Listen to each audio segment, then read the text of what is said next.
Belize, wake up, Belize. Another day is here. Wake up, Belize, wake up, Belize. We gotta keep moving, na na na na. Wake up, Belize, wake up, Belize. Everybody gotta put their time in. Wake up, Belize, wake up, Belize. Voice our opinion and place your calling. WB. You said this is a show my people. Belize our hopes so to needless reason. Nobody feel left out is the vibe we dealing. Let's find a solution. Yeah, yeah, yeah. Love, respect, unselfishness and cooperation. That's how we need to build a strong nation. We are the people to make the changes. We are the changes. WB. And all the things that must happen under God blue skies. I love it make people get victimized. Let's work together for better. We got to unite. Belize, yeah. Wake up, Belize. Wake up, Belize. Another day is here. Wake up, Belize. Wake up, Belize. We gotta keep moving, na na na na. Wake up, Belize. Wake up, Belize. Everybody gotta put their time in. Wake up, Belize. Wake up, Belize. Voice our opinion and place your calling. WB. Get up, make every day count. Don't waste it, people. Do your part, play a role, get where you need to. Look and tune in for work or in your vehicle. If you got a problem, pick up the phone. Why wait? It's a time calling. It's a show with no matter even if you're at home. Just call in. WB. Wake up, Belize. Wake up, Belize. Another day is here. Wake up, Belize. Wake up, Belize. We gotta keep moving, na na na na. Wake up, Belize. Wake up, Belize. Everybody gotta put their time in. Wake up, Belize. Wake up, Belize. Voice our opinion and place your calling. WB. Be yourself, see yourself. This is a show, my people. Belize our hopes so to needless reason. Nobody feel left out is the vibe we dealing. Let's find a solution. Yeah, yeah, yeah. Love, respect, unselfishness and cooperation. That's how we need to build a strong nation. We are the people to make the changes. We are the changes. WB. And all the things that must happen under God blue skies. I love it make people get victimized. Let's work together for better. We got to unite. Belize, yeah. Wake up, Belize. Wake up, Belize. Another day is here. Wake up, Belize. Wake up, Belize. We gotta keep moving, na na na na. Wake up, Belize. Wake up, Belize. Everybody gotta put their time in. Wake up, Belize. Wake up, Belize. Voice our opinion and place your calling. WB.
All right, welcome. This is WUB Wake Up Belize Morning Vibes. It's a Thursday morning, and we welcome you to our program this morning.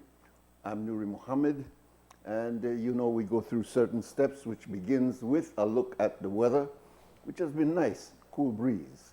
And then we bring you up to date with our news center's report. And then we begin a little bit after 7 o'clock this morning. We'll open the phone lines. We do have guests coming in later in the program, but the first part of the program is for you. We go now to Michelle Augustine, and she'll give us an update on today's weather. A gusty east to southeasterly airflow will support fair and dry conditions over the area.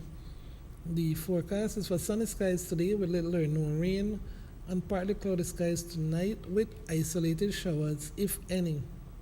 High temperatures will peak at around 86 Fahrenheit along the coast, 90 Fahrenheit inland, and 77 Fahrenheit up in the hills. Overnight temperatures will be about 80 Fahrenheit over the coast, 70 Fahrenheit inland, and 65 Fahrenheit up in the hills. Winds will blow from the east to southeast at 10 to 20 knots with occasionally higher gusts, and sea conditions will be moderate to rough. Therefore, operators of small craft are advised to exercise caution. A high tide will occur at 4 minutes to 11 this morning, and low tide occurs at 4:42 this evening. The moon will set at 5 minutes after 7 this morning, and the sun will set at 7 minutes to 6 this evening. In the outlook, a few showers can be expected, especially over northern and central areas on Friday. Then showers will become isolated by Friday night. In the sargassum forecast, a gradual increase in sargassum is expected over the area during the next few days. And that concludes this morning's weather report from the National Meteorological Service. For more information, you can log on to the website. The first private radio in Belize since 1989. Creme FM presents the news. Informative, accurate, current information, local, regional, and international news, weather and sports. And now, the news.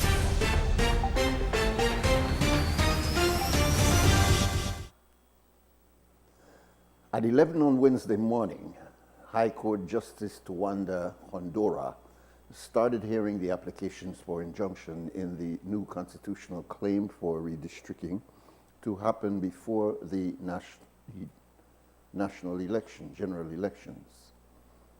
It was requested that, given the nature of the claim, the applications be heard on an expedited basis.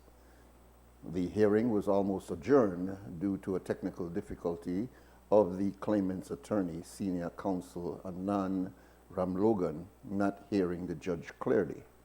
Ramlogan alone was appearing virtually, and the judge emphasized that he prefers in-person appearances. He then told Ramlogan he either comes in person next week or his claimants must find local representation. After the judge was added to the virtual meeting, Ramlogan appeared to be hearing well enough, and so the arguments proceeded. Ramlogan met another hiccup when he told the court that both the original and the amended applications were being pursued. He was notified by the judge that in this jurisdiction only the latest application can be live. Notably, the amendment did not include the declaration sought in the initial application. Ramlogan explained that the goalposts kept changing due to the deliberate actions of the government to prevent the claimants from being able to pursue the constitutional claim. Ramlogan then affirmed that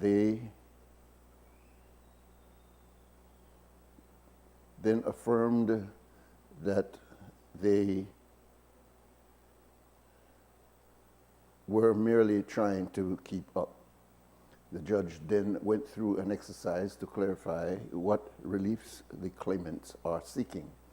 Ramlogan first pointed out that this claim is different from the 2019 claim for redistricting brought by the Belize Peace Movement because his clients, Jeremy Enriquez, Rudolph Morales, which is the formal name of Nigel Patillo, and Jessica Tulsi, are arguing that their constitutional rights are being violated. When asked why the court should issue the relief sought, Ramlogan responded that the rules of court give his clients the right to apply for such interim relief to maintain the status quo. In response, senior counsel Eamon Courtney asked the court to dismiss the claim. Courtney declared that the Prime Minister had not breached any public duty because he cannot force Parliament from voting on any matter, in this case the redistricting bill. Citing separation of powers, Courtney also argued that the court does not have the jurisdiction to hear the case because it cannot force any House committee to send back the bill to the House. Additionally, Courtney submitted that since this is a constitutional claim, the judge is not sitting in an elections court to decide the validity of an election. Among Courtney's other arguments, he asserted that once an election has been called and election writ issued by the Governor General, legal procedures are triggered that cannot be stopped. He added that for the court to order Parliament undissolved, it would set a precedent giving the Prime Minister dictatorial powers to remain in power merely for the conduct of a redistricting exercise that may take some time. The matter concluded just after 6 p.m., having lasted 6.5 hours. Justice Hondura remarked that since he came to the Belize bench in January of 2024, this is the fastest such application has been heard. The parties have been directed to submit their pleadings on Friday, February 15, while the Elections and Boundaries Commission is to submit their pleadings on Monday, February 17th. The judge is set to make his decision later in the week. During the second portion of the submission of Senior Counsel Anan Ramlogan relating to the application of an interim injunction so that the elections do not happen before a redistricting exercise, he made a serious claim against the judge. The court had just come off a 20-minute break, and Justice Tawanda Hondura was carrying on with his usual questioning when Ramlogan accused the junior counsels accompanying him in the matter that heard the judge say while his mic was still on during the break that he was minded to dismiss the matter already. Ramlogan stated that he had not heard the comment, but told the judge that if that was his thinking, he should simply say so.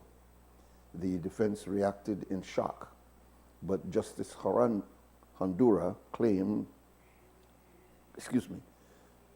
the defense reacted in shock, but Justice Hondura calmly affirmed that Ramlogan's statement was incorrect.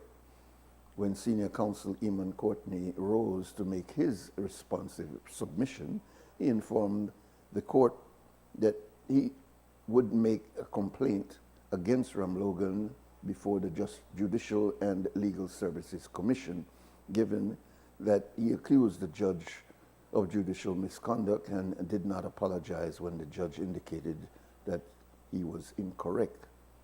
Courtney also made the claim that Ramlogan was merely paving the way for him to later claim that Hondura prejudged the matter.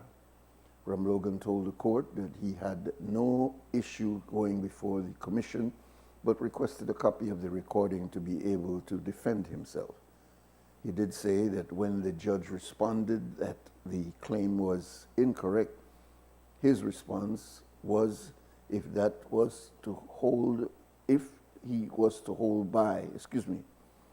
that is what he holds by, then he will have to move on with his submission. The court has committed to provide the recording of the sessions. Members of the KHMH Workers Union staged another walkout yesterday from the National Referral Hospital as they pursue the government for pension benefits. The union notes that though the hospital administration worked out a pension plan for staff who joined the institution in 2018 onward, the staff from 2017 back to the inception of the hospital had been left out in the cold. However, some have since pointed out that the public officers who went over to the KHMH in the early 2000s did so for higher salaries, but knew that there were no pensions to be received. In response, others have said that this does not preclude negotiations for pension. The union further argues that the Briceño administration actually committed to grant them a pension and set up a committee to conduct negotiations. However, the union reports that their last meeting happened in October of 2023. The Ministry of Health has committed to meet union officials on Monday, February 17, but the union proceeded with Wednesday's action to keep up the pressure.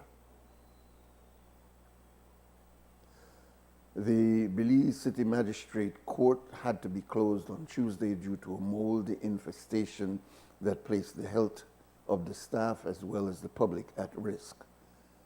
The building in question is located off Coney Drive and is being rented.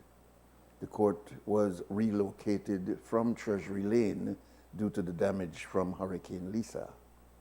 As a result of this week's emergency closure, cases are being adjourned. The court will remain closed for 4 work days and will resume hearings on Tuesday, February 18. Cases that were fixed for February 13 will be set for mention on February 18, and those set for the 14th will be heard on February 19th. Cases set for February 17th will be set for mention on February 20th. Urgent applications will be heard in exceptional circumstances. Attorney General Anthony Sylvester spoke on the issue on Wednesday afternoon.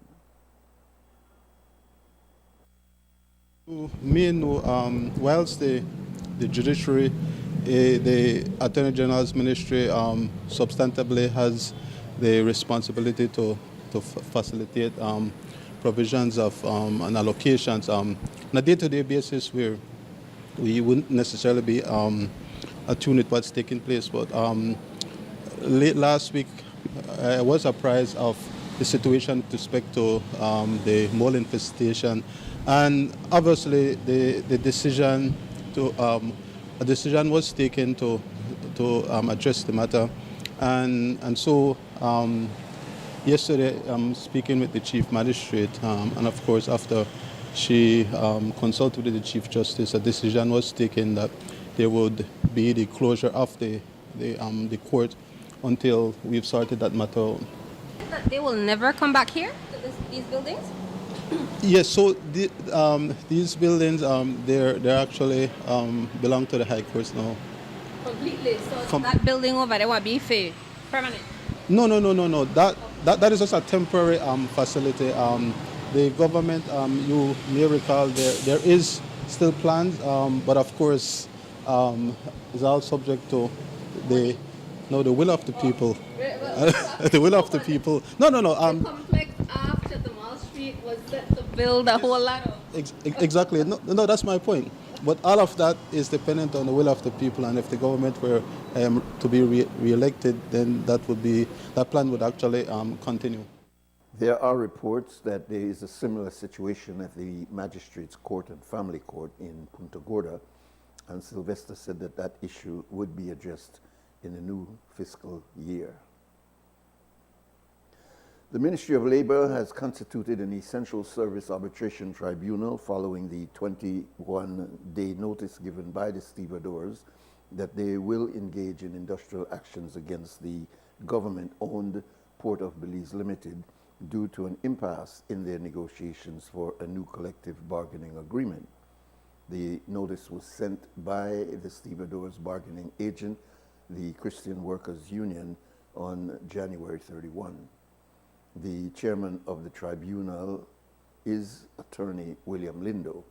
The other members are Carlos Magana and Arturo Lizarraga, nominated by the minister, Marcelo Brake, nominated by the Belize Chamber of Commerce and Industry, and Clifford Martinez, nominated by the National Trade Union Congress of Belize. The ministry has urged both CWE and PEBL to engage in constructive dialogue through the tribunal to achieve a fair and mutually beneficial resolution. It also reminds that no industrial action can be taken while the matter is before the tribunal.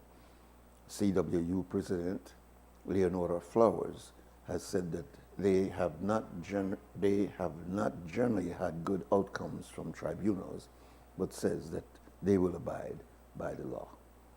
That's our news package for this morning, the 13th day of February 2025. And there's more news coming up in the program that follows us, which is, in fact, the morning stew. There's also an update at 3 o'clock, and at 5:15 this evening, a full news broadcast on Creme Radio. Here on XTV, we bring you the entire news at 6 o'clock this evening.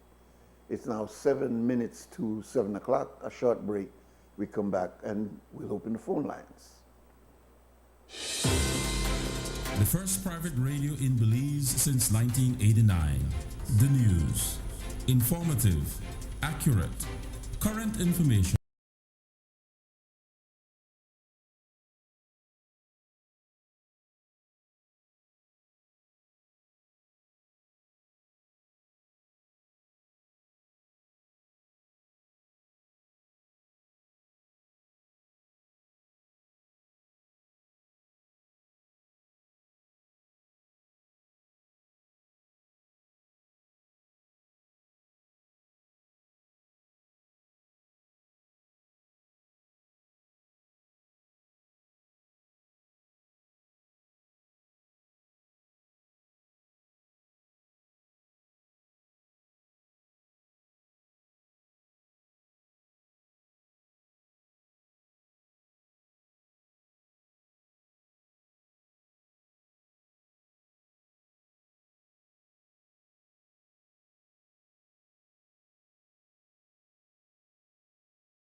All right, welcome back. This is WUB, Wake Up Belize Morning Vibes on a Thursday morning, the 13th day of February 2025. It's the middle of the month already. Times are moving fast.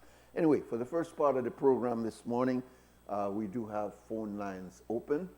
And so it's your turn to call in and to weigh in. The last 3 days have been robust, and we'd like to keep it that way today. Our numbers here, 2805848, and you're welcome to call in and to comment on our local situation or the international news coming from Washington, D.C. seems to be the predominant thing for the last 2 weeks since Mr. Trump came into office. It's been about 3 weeks now, I believe. And did you see that Elon Musk press conference in the Oval Office over this last few days with his son being present? I don't know if you saw it, but if you didn't see it, I'm sure it's circling on social media. And you should take a look at the optics of that situation. Mr. Trump, who is normally in control, he is a person who knows how to handle his crowd, so to speak, and he's the big man in the room whenever he has a conference or wherever he is. He's the mega, and so it was interesting to observe Elon Musk, a person who Mr. Trump has brought in as one of his advisors, and in fact has given him a department called the Department of Government Efficiency, I believe, acronym DOGE or whatever.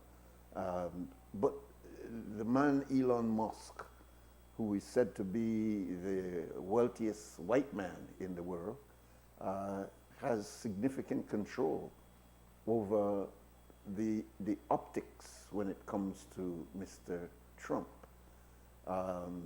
I don't want to comment on it if you have not seen it and you don't want to comment, but I'll tell you, it was interesting to observe this man who is within the context of the American governance. If you are a cabinet member, you don't outspeak the president.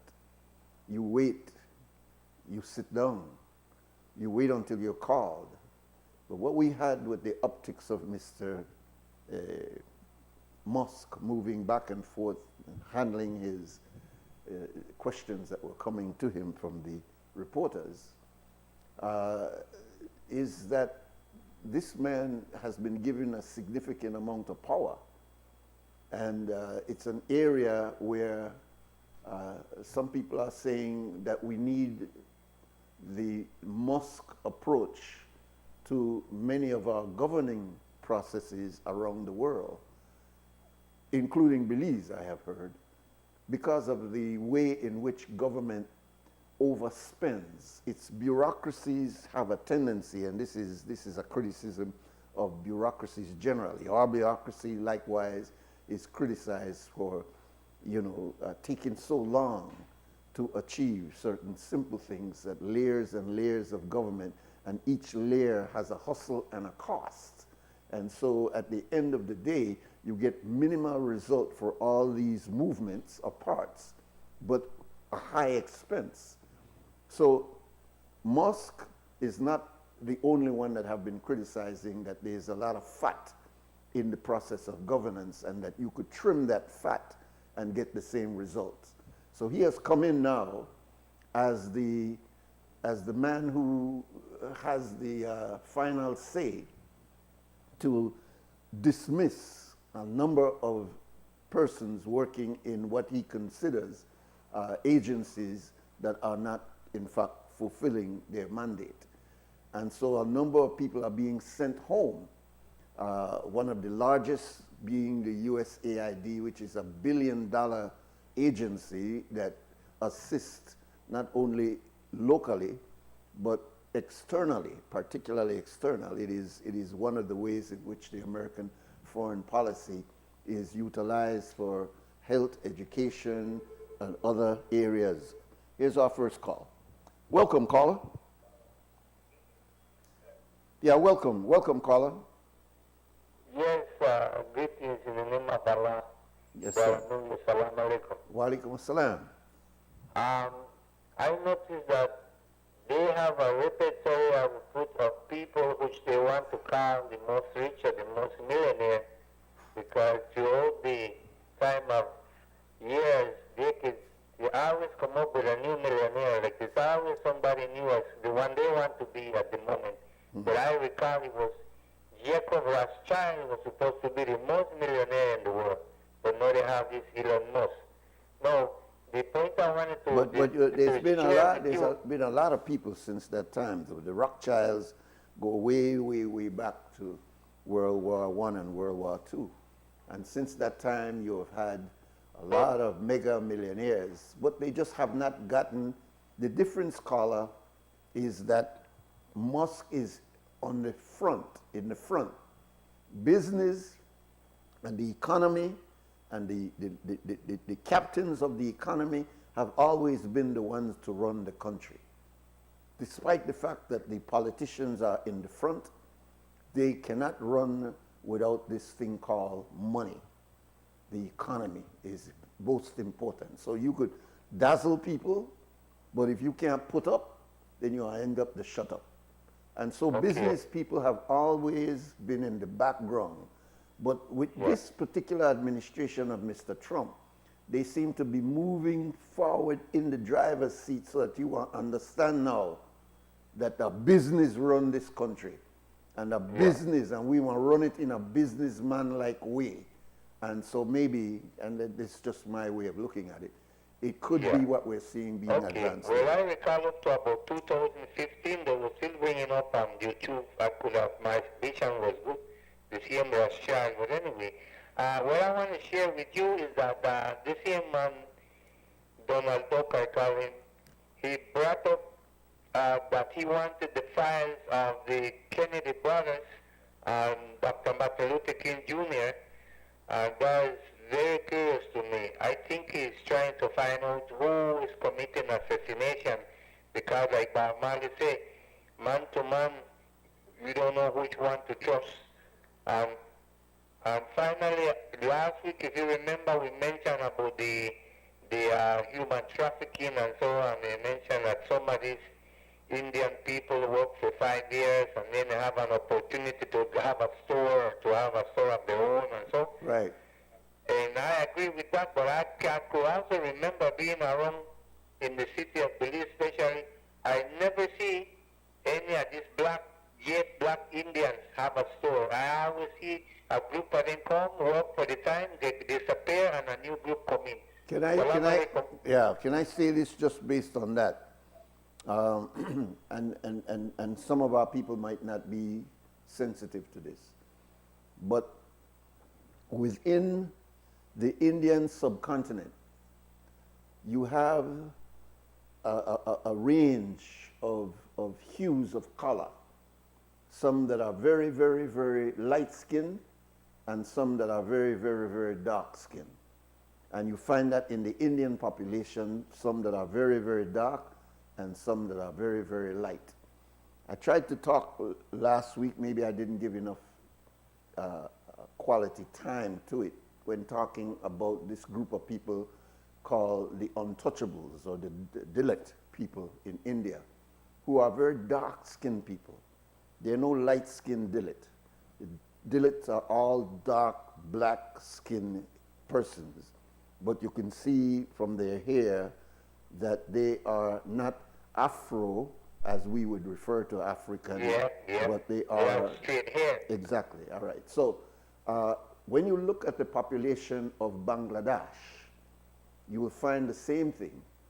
Very, very dark skin. It was a former colony of India. It was when, I should say Martin Luther King, when Gandhi was there battling the British, they broke that Indian subcontinent into India, Pakistan, Bangladesh, Nepal, and it created a confusion, typical divide and conquer of the British way of doing things.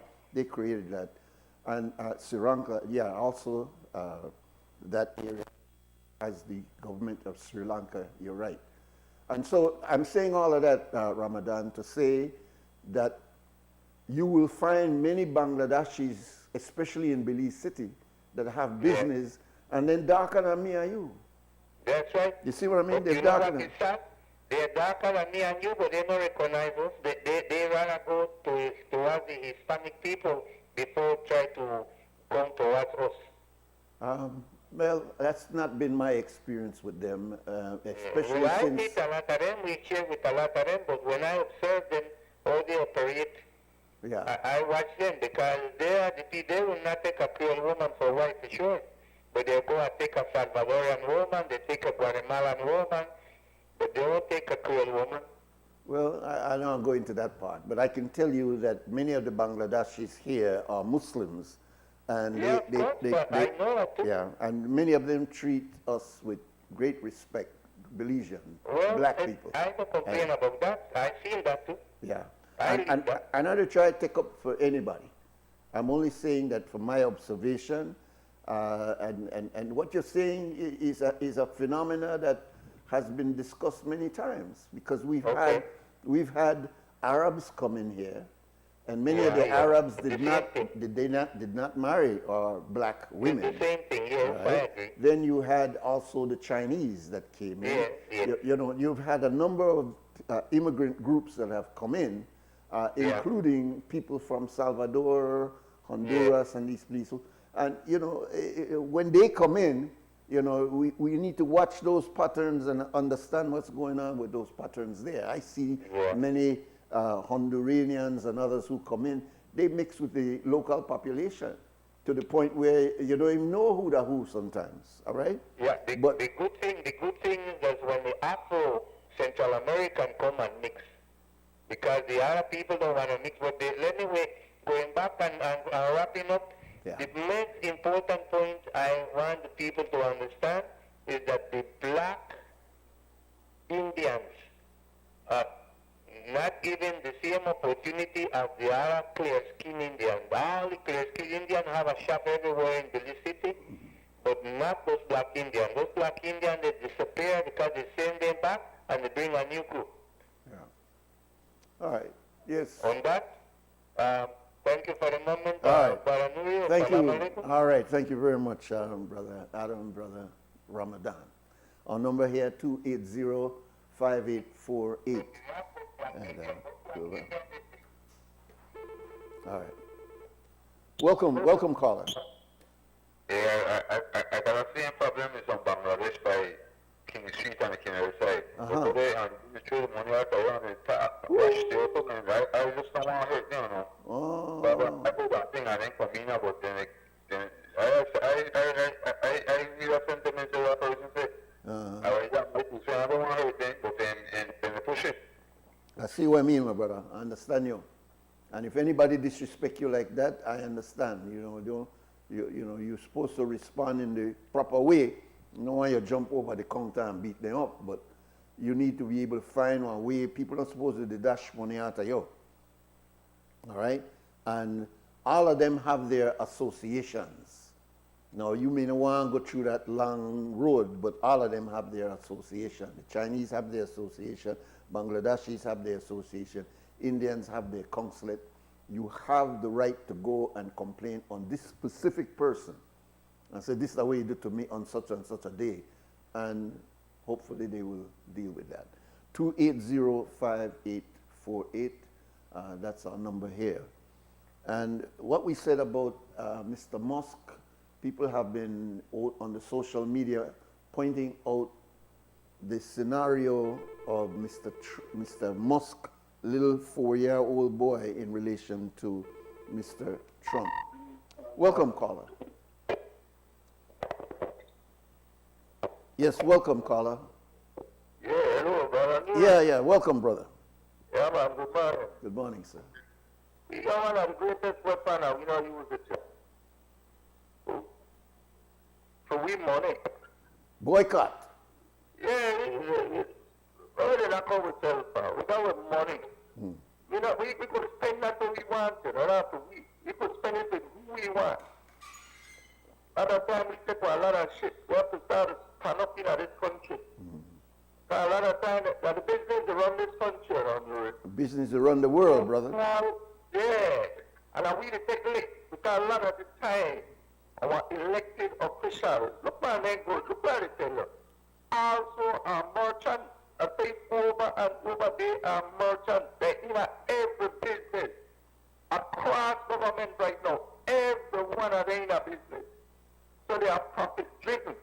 They don't think of it, maximize profit. And they have to trim the fat. All over, they have to trim the fat, but they have to maximize their profit. You know? And all these elected officials right now, when they put up themselves, they have to look at them. Tell them which one are they in some kind of business. Name one when they're in some kind of business. And I guarantee you can't name no one. Yeah. All of them in a business across this country. So a lot of the time when the prices go up, they benefit. Yeah. I'm so this over there, I'm benefiting from the high cost of living. Yeah. And move to there less so we. You check it out, brother. Name one whatever our business. I will tell you. Well, you know, brother, it's interesting, and I think we should study it, and I think that maybe in our school it is being studied. But there was a period of time when most of our politicians came from outer union agitation.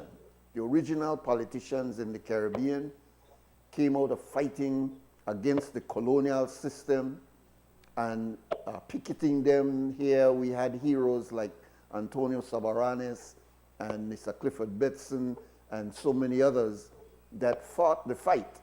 And then out of that came a sort of an intellectual class, the George Prices and the Philip Golsons, who tagged on to the Union, and also Mr.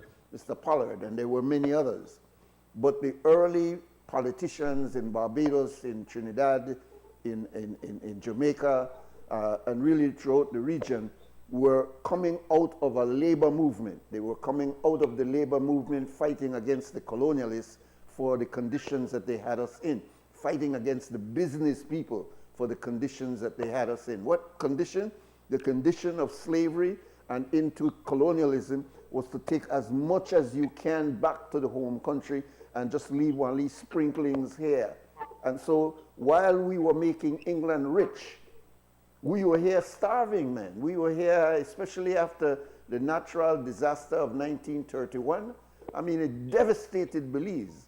And if you look at the Bourne report, which was done by a British undersecretary that was sent into the region to look at the condition of the people, if you look at what he said about Belize in 1934, we were a devastated, completely, completely backward society. And they were primarily responsible for that because their, and I'm saying their meaning England, UK, their objective was to get as much as they can out of our natural resources and take it back. So now look at that pattern. Others have come in, mercantile class, and see how they could mine out of Belize wealth and send the wealth back home. That's what the Indians did. That's what the Lebanese did. That's what the Arabs did. All of them came in and saw that, oh, well, we don't got no shop, make we set up the shop. So they don't got no grocery, make we knock off them Belizean grocery and make it cheaper. They don't got no, make we see how we could compete with Brody's and Romax and all of them one day and bring the prices to a way and knock off Brody's and knock off Romax. They haven't been able to knock off Brody's, but they knock off Romax, they knock off Godfrey, they knock off a whole lot of local entrepreneurs that were serving the public but not getting wealthy, just serving the public and making a decent living. But I'm making the comparison to those Bustamantes and those George Prices and those Philip Golson and Nicholas Pollard and etc. and others. The second tier came the attorneys, the lawyers. So we got the labor leaders, then we've got the lawyer leaders, and now in this third tier, we've got the business leaders coming in now. And that's what I was saying about Elon Musk, right? The early presidents were able to get advice from these business people, and they had their strength, but they were not in the front. Now we have business people in the front, business people as our leaders. Johnny Briceño is a businessman. So he doesn't only come as a politician, but he also come with the strategy of how he has ran his very successful business. So this is a trend in the region. This is a trend that we're seeing going on, and it's our responsibility to make sure that they pay their fair share. Pay their fair share. We don't get against them business, we just want to pay your fair share. In their businessman mind, a lot of conflict of interest, because a lot of the time that the same money they turn over to them. A lot of conflict of interest they happen in this country right now, because a lot of the business they go to their family and thing, and it's serious. It's a serious thing when they get here. Yeah. It might look simple, you're out in your red shirt, all the way, no, I take quick, I tell you, no, and it's 2025, and they are challenging here. A lot of country, no one believe. Yeah. A lot of country. Because they see the trend, and this brother know where they in power in America. He got money, and he got the military force behind her. Yeah. And he doesn't run joking, he tell people where he want in their own country. Yeah. So he tell the Palestinians, you can't live there no more, man. The place bad for you, but you're going to win. Yeah. It's bad for the Palestinians, but you're going to the Americans. Plain as that. When you go for him, man, when you find some way, yeah, take over. This is the way them brother are from. And this is what we know the understanding of the we country. Yeah. We just get there like a simple and blind and way along all the way to hell. Your brain, you have to start to see what they happen. Well, Linga. We have to make radical changes in our world. Yeah, but I don't know. Yeah, our foreign policy, especially radical change, because we have to take it. Yeah, yeah. Well, you take care, brother. All right, my brother. Good. Bye-bye. All right, you too. Take care. All right. 280-5848, and you know he's right. I mean, if we think that what's going on in Belize now, and in fact what's going on in the world, is a pity-pat game, and that is the scheme, and we don't understand that it's moved long time ago to bridge, it's moved to poker, and if we think that still checkers, it's moved long time ago, not recently, to chess. And so we are trying to bring the wrong kind of tool to be able to deal with our challenge. Welcome, caller. Good morning, Nuri. Welcome, sister. I want to take up from where that gentleman just made a point. Uh-huh. Our populace, and not only in Belize, all over Latin America, illiteracy has reigned. In the Caribbean, we were not illiterate. But for damn sure, the nationalist leaders who have taken over have made the region illiterate, and Belize in particular, illiterate. So the populace has no grasp of the magnitude of government. And as that gentleman just said, foreign policy. Our people don't go to the polls really concerned about foreign policy because it's not discussed. Because attention is not given to it. And when it is given, what is given is the opinions of some opinion maker, and that comes to an end. And our people who don't understand the significance, understand the contents of foreign policy, have no response to that. Their concern is to get a little piece of land, get a scholarship for their child, that kind of thing. But they don't understand that we're moving into a time where that will have no value. The move to take over by the business community, there's always been an economic component to the political order. Always. However, globalization set in motion a decision by the economic component of society, that they were best equipped to run the societies of the world. They made that decision. As a matter of fact, one of the textbooks, I have been teaching globalization since 1972. Since 1972, when I returned to this country. And one of my textbooks argues just that the aim is global political control by the global financial elites. And this is what we are seeing. Yes. But because the leadership in this country and elsewhere, it has behoved them, it has suited them, it has made their life easy enough, because not one of them in government, Nuri, let's be real, has come out of generational transfer of wealth, power, and influence to the 10th and 9th generation.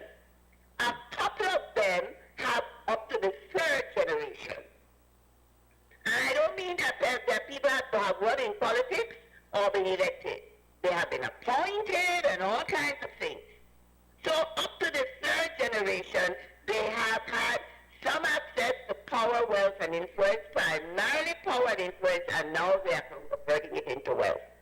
But they have had, however, none of them can claim long 100, 200-year rights, any kind of entitlement. So their wealth has been acquired in my lifetime. So what did they do? They used the wealth of the nation and the people to make themselves rich. Let's get real. This is what they have done to us, but we don't know. Our people don't know. When Uncle Henry went and told my mother, Maggie, George has come to me. He has asked me to join a movement that they are forming. We are going to fight for the vote, and I shall be joining. Nobody told Uncle Henry that the real reason was to create family dynasties, and they didn't tell those old people that. That generation of my great-granduncle were not told the real reason for the political undertaking. And this is what we have now. And we cannot survive, Nuri, in the current order unless we get our house in order. We will not survive. These boys think they will not be able to survive. Look at what Mr. Trump did. Mr. Trump issued refugee status to white South African Afrikaners who didn't ask for any political, they didn't ask for refugee status. They are now refusing it, stating clearly, but we didn't tell anybody we want to go and live somewhere else. Exactly. They are the white South Afrikaners who created him are now telling him that. But he offered them refugee status when he's expelling Latin Americans and Indians and God knows what by the tens of thousands. This is their aim. Their aim is not what our people think it is. And if Latin America and the Caribbean and India don't, and the Arab world don't get real and understand what the fight is truly all about, we all end up dead. Yeah. Look at this fight you just read a news item on the redivisioning. I don't call it redistricting because it's not redistricting. That has our people muddled. Redivisioning. We have divisions in this country. People know about constituency and division. They don't know nothing about district when it comes to political assignment. Only district we know that is 7 districts or 6 districts. Exactly, because for us, districts are a political unit. Right, exactly. Not an electoral unit. Yeah. That's not what that is. Now, what I heard from your news item, Nuri, is a massive move by the established order to make sure the status quo stays in place. Am I right or am I wrong? Well, they have resisted it, and it goes back for some time, sister. And this. So you're agreeing with me? I am agreeing with you, of course. Yes. And it's It is unfortunate. that. And suddenly now we have a contradiction where a lawyer operating by Zoom, I presume by remote, by virtual, shares something. You know how many times that has happened with your students? Yeah. Oh yeah. The mics are dangerous if you're not careful. Exactly. Yeah. It's caught presidents, as a matter of fact. It's caught We are presidents. told that it was calmly repudiated, that statement, and now the gentleman is requesting a recording, a copy. Well, I don't know if, can we be sure in this country you will get what you ask for? The country we live in, Nuri, where people die and you don't know why they died? This country where it happens over and over again. There was a killing some years ago out west. A man apparently is back against the wall. He normally gained his living by selling forest products, but there were no forest products to be found. So he decided to steal some products from a field, products that somebody had sold and planted and they were growing and he stole them. And that man was murdered. He was found in a grave, I think it was a shallow grave, and that killer has never been brought to justice. As a matter of fact, some years ago, about 10, maybe less, years ago, somebody told me that, but Miss Coy, they wrote a letter for him explaining what had happened. I said, a letter? But you don't sound murdered by a letter. You see? And our leadership, as they battle for their political survival, don't grasp, Nuri, the gravity of the international situation confronting all of us. South Africa has now issued warnings, advisory to the United States government that it may cut back on its sales because they are not beggars. Yeah. They cut back We have the completely. Middle East in a turmoil because the current president is determined to empty Gaza. So my understanding is, if you can't take them out alive, you're going to bring them out all dead. Is that your understanding or not? Well, he's making some proclamations. I don't know how he plans to do it, but those are you can't move people out. How are you going to move a population No, out? but he said that all hell will break loose, and the Israelis have said that the war will become a war like it has never been before. That's what they have said. Yeah, they maybe. So the only thing that can be left to do now is to slaughter every single Palestinian as they move in Gaza. Since Jordan isn't prepared to give a sliver of land, and Egypt is not prepared to give a sliver of land, and nowhere else is prepared to give a piece of land, then they will have to die. That's my understanding. We need to go to the horror. That's our problem, isn't it? We need to be prepared to look at the thing for all its horror in order to be able to make right decisions for ourselves. You cannot, if we continue determined to build an unjust society, as I told you yesterday, I asked him, if the Belize dollar is $2 to $1 US, but if the Belize dollar were $6 Belize to the US dollar, $4 Belize or $10 Belize, which of the Belize dollar values would be the stronger value? Which would indicate a stronger Belize dollar? He said the $2 equivalency. I said, yes, that's right. Because every time, the more money you need of your native money to buy another money, the more devalued is your currency. Right or wrong? Yes, absolutely. That's correct. So similarly, if one constituency has 2,000 people and another constituency has 10,000, or one constituency has 1,000 people and another constituency has 5,000, the constituency with less people, those humans in that constituency have a greater value than the people in the other constituency. Right. I said that last week. And therefore, the struggle is no taxation without equal representation. The American colonists, their slogan was no taxation without representation, right? That's correct. Well, we look like we have representation. The problem is the representation we have is not an equal representation. And by the way, the British Empire, imperial project doesn't want that change anywhere in the post-colonial British world.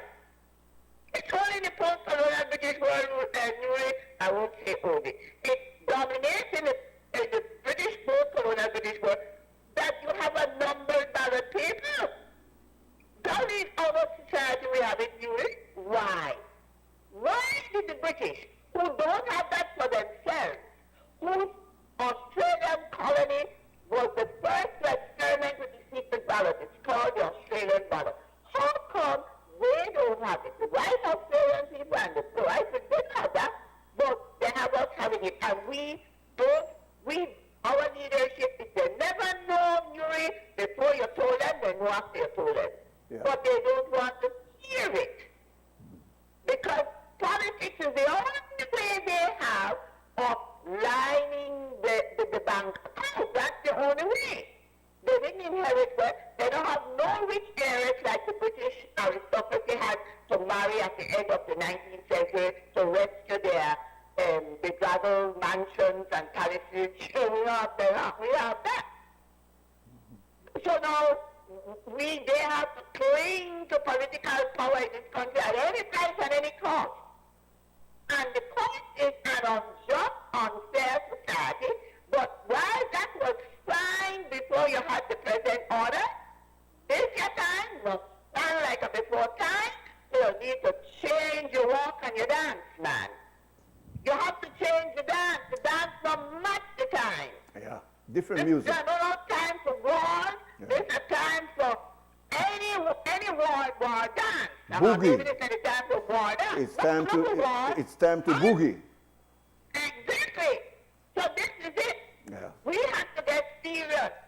That thing, the Constitution, I would like to know if Mr. Enriquez could call it and tell us the sections of the Constitution under which they lodge the constitutional claim. Because I didn't know from your discussion last week that it has been brought as a constitutional claim and not under the representation of the People's Act. If he does that, then I'll make a further comment. Bye-bye.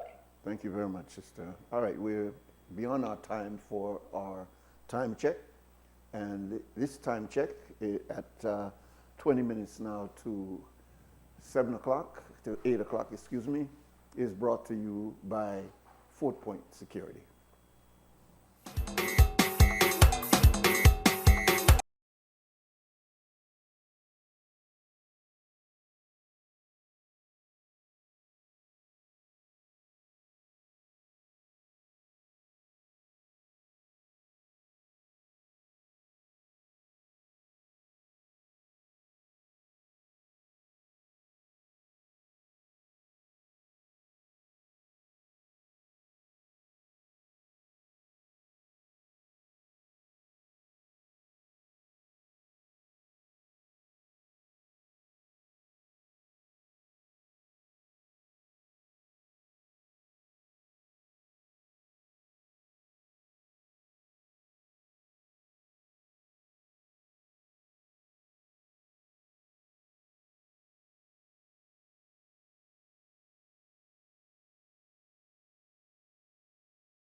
All right, welcome back. This is WUB Wake Up Belize Morning Vibes. It's a Thursday, the middle of the month of February already, 2025.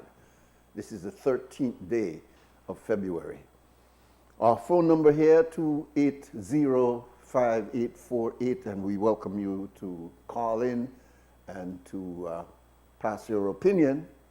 The introduction a couple of weeks ago of the money which should begin circulation on, I don't know if they gave a specific day in June, but it is in June that the money will begin to circulate.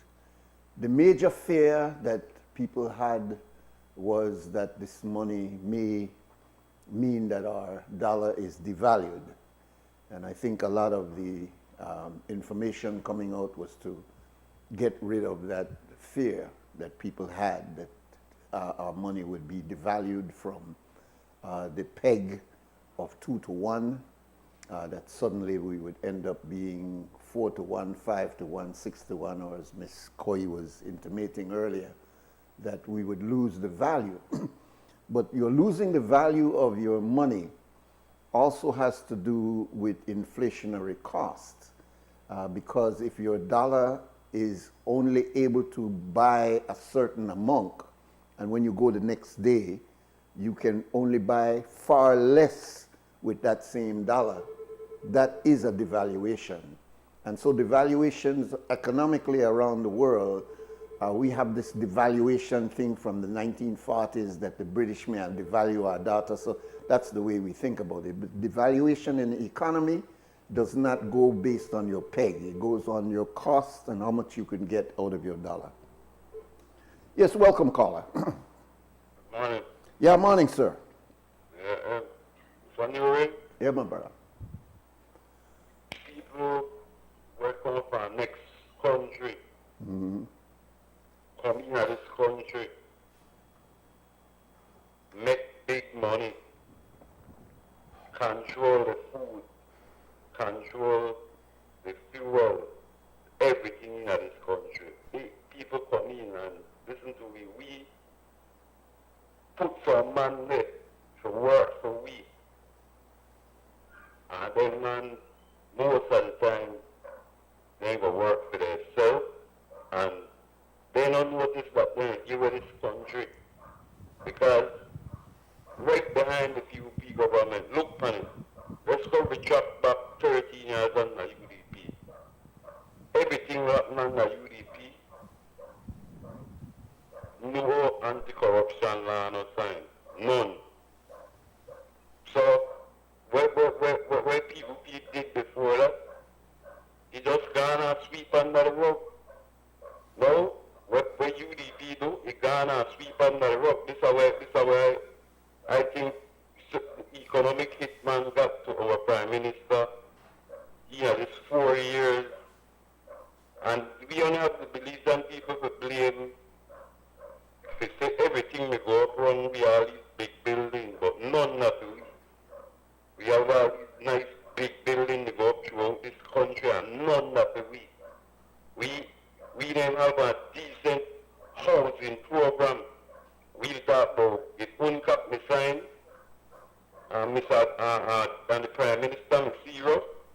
He may sign UNCAP and he may dig up the $500 million we're gone in a Petro-Caribe fund, where Brother Hugo Chavez gave the Belizean people to build 10,000 2-3-bedroom cement house.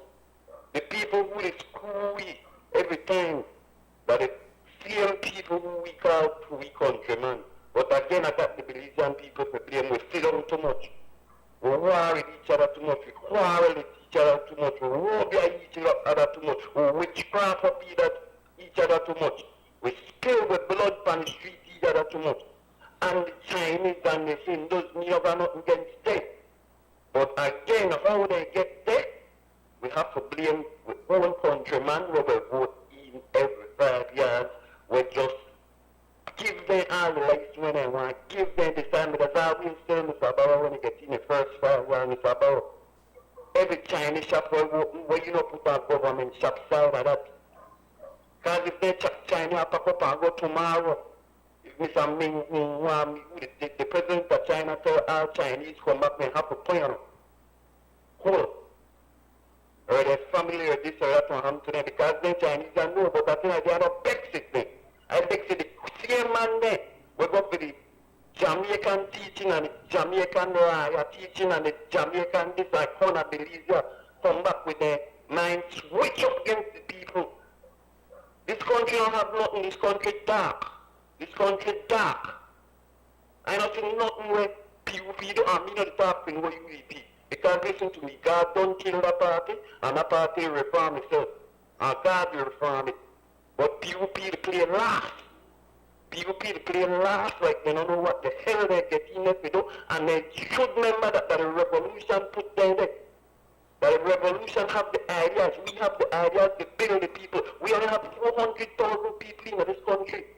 And the people of the poor, and I tell the PM and I tell all of the people poor.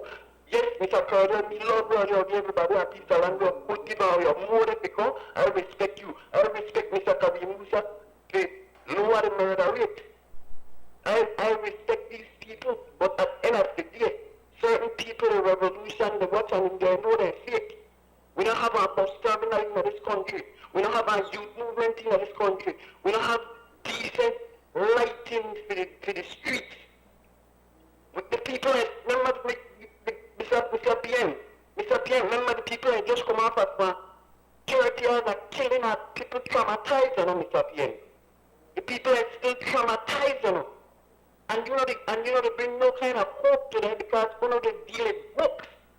And I still wonder who will run the country behind the scenes because I think our Englishman will run the country behind the scenes and then what's the last host meeting holding by the about IMF and World Bank? I think the economic hit man got to lot of these people in the PUP and it's sad. All right. We don't see no one cut. We don't see no, we see people walk out of the Senate Select Committee thing. Brothers, we remember the revolution put on the PUP to do the right thing. We not put on it, the teachers not put on it because remember when they look poor and hungry, and last 7 years ago, when you the team in the power, we don't want to forget. We will not forget. Rivers put up where one, and Rivers still tell the PM again. I don't think the port sell on $400 million for Ghana. That's a big money scam, and the port not sell because the same man when they sell the port to, he still collect all the money, and the same people in the never cut the port. All right, sir. Yeah. All right, sir, Mr. Nuri. Because I finish now? Yeah, I got my guests and I also have another break. Yeah. All right, tomorrow. Yeah, no, well, finish your point if it's just a minute. Go ahead. Finish your point. Yes. I just sent a message to the big man in the top. Listen to me, the people in the bottom, they don't really want to get up. Because listen to me, only good and traumatized. But no make that traumatize people while it's down. Mr. Danny, give up the real to career if you know you can't do the job. And if economic man don't get job, release the country to career and make career country to 2030. Because listen to me, the CEO, I don't care about some election and I tell no straight, none of them can beat me, none of them can do me nothing. But I talk straight to all these politicians. I think the fear, well, the fear, Mr. Balderramos, the fear, all of the fear. But do better. All right. Because listen to me, we notice what happened after 4 years, after the 4, 5, 6, 7, 8 years, go do the same thing, because a party and nobody lash, Politicians are like kings, but the Belizean people not deal with the politicians like them are their parents. You have to beat these people, not go with no belt, But we have to get up and deal with these people. All right. You dead of the day. All right. I want one more thing. You dead of the day. We wear blue. What happened after that, Belize? Bye. All right. It's 2 minutes after 8 o'clock. Our guest is already here, so we'll take this fast break, come back. And our guest this morning is the president of the Belize Business Bureau, Mr. Arturo Lizarraga.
welcome back. This is WUB, Wake Up Belize Morning Vibes. Our guest, as we announced, is Mr. Arturo Lizarraga. It's been a while since he's been here. I mean, I think it was perhaps as far back as a year now. So it's quite a while. Welcome. Well, we were here for the NHI when we said if they'll take the money for lottery money, put it to NHI. yes, And yes. that proved to be successful. Well, it did come. It did happen. And then I have to wonder whether or not you'd fish from river bottom, you know, because and you then seem to be predicting things. the conversation you had with the doctor on the Spanish language when he said, what are the band Belize and talk Spanish? No, the man say, yeah, make it official. You heard it two weeks ago. You never did pay attention? No, it's going to be official. Yes. I thought it was already a kind of a semi-official. Well, yes, but you know. And what does that mean? What does that implicate? Just imply that 60% of the people be included. That's how, you know, they've been in. You know, people don't understand, you know, when you talk Spanish, some people look down upon them, and it's a discrimination, no? It's not an What do you think is the root of that, though? Well, I think the divisions that the imperialists has caused with us as a colony, the different layers, you know. I know they have this thing with the Arabs, the West Indians, the East Indians, and at the bottom of the pole is the Maya Indian, you know. So that's the, and you even notice between the Creoles and the Garifunas, they had a, a discriminatory element there. So I think it's just. But would you say, and this is, I think, what was being alluded to by the caller, is the demographic changes that have taken place has in fact relegated those who were here for a long, long, long time to the bottom. But and here's the full point, is that historically the Creole had, after direct colonialism, a head start. And that had all to do with the British. Well, let me just get the point, and I want you, because you and I have discussed this off the air, and I think people would benefit from it, that in fact that first layer of leadership after the British was in fact the Creole. And our other people were marginalized. The Maya was fully marginalized. The Mestizo was districtized, I would say. And then the Garifuna likewise was marginalized. Yes. And in fact, even as two slave population, an effort was made to distinguish that you are not really slave, then one you are really slave. And it created an argument among us as former slaves that, well, I may be better than you, etc. Then it was always a negative when it came to the British trying to keep a division between our Mestizo and our Creole. And it became a situation. In fact, he's the one that from España turned it into Panya and made us use that as a negative. It created and it is a stupid thing, because many of our children is a mixture of Creole and Garifuna, Maya, Creole and Mestizo. I mean, we're mixed. Yet there is a play now economically on these issues, because, and I'm not saying only by orchestration, but by reality, we have found that the black population is on the bottom of the economic tier. I wouldn't say that. All right. That's what I'm putting out. I want you to counter it. I would say the Mayas. First of all, let's be historical. Yeah. Before any white man come, there was the Maya, and the white man brings slaves. And I would go with the thesis that Martin Luther throws out. I fully support his point of view when he says, listen, yes, Abraham Lincoln emancipated, but they emancipated, and while they were giving millions and millions of acres to the European peasants coming abroad, they never gave any of the black man in America land. So they made them free to starve. While they worked them for so many years, they're not getting nothing. But did you see a similar situation here when you look at the land reclamation in the north as compared to people are hanging on to the Queen, and they have been exploitive. You get my point there, right? Of course, all right, of course. Okay, good. Because what people have looked at and said, there was a clear discriminatory move to empower the North through land reclamation, through the taking back of BSI, etc., and gave a head start as compared to Bronco. I wouldn't say that. I wouldn't say that. I think you have to discount the fact of what I would say initiative. Okay. For example, people rewrite history in many ways. You've never heard them say price. They say price, cattle price. They never say Escalante. Yeah. A Madara Escalante. Yeah. They took rewrite the European that name. Exactly. Or the British name. Or the British. Right. And then and even look at how our leaders become leaders. The Palestinian refugees in Cairo, the son of a Union Jack man, mayor, which is Hamid. Yeah, Hamid. I knew him and Musa. knew him well. He's a good man, but Very he was good man. he was still a Union Jack. He was a colonial. Yeah, he was Mr. Golson's man out in the West. And out of that UDP comes a PUP that assumes with Assad Schuman. Right. And even when Assad and Said are there, Assad is Maya, his mom, but you hear him claiming that he's Maya, he's Arab.